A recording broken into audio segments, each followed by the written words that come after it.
বাংলাদেশের চক্ষু সেবার উন্নয়নে নতুন করে জাতীয় পরিকল্পনা প্রণয়নের কাজ চলছে বলে জানিয়েছেন স্বাস্থ্য প্রতিমন্ত্রী এম মুহিত।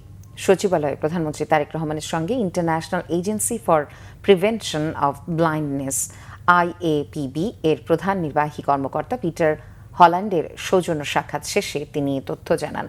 স্বাস্থ্য প্রতিমন্ত্রী বলেন, আগামী নভেম্বরে অনুষ্ঠিতব্য গ্লোবাল আই হেলথ সামিটে বাংলাদেশ কো-হোস্টের দায়িত্ব পালন করবে এবং এতে অংশ নিতে প্রধানমন্ত্রী তারেক রহমান সম্মতি দিয়েছেন। তিনি আরও জানান, দেশ জুড়ে 10 লাখ ছানি রোগীর অস্ত্রোপচার করা হবে বলে এবং প্রয়োজনীয় লেন্স বিনামূল্যে দেওয়া হবে।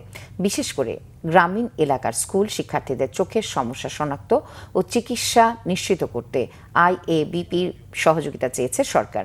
এদিকে IAPBর প্রধান নির্বাহী কর্মকর্তা পিটার হল্যান্ড বলেন, বাংলাদেশ কো-হোস্ট হতে সম্মত হওয়ায় তারা আনন্দিত। স্থানীয় অংশীদারদের সঙ্গে সমন্বয় করে দেশের চক্ষু সেবার মানোন্নয়নে কাজ চালিয়ে যাবে সংস্থাটি।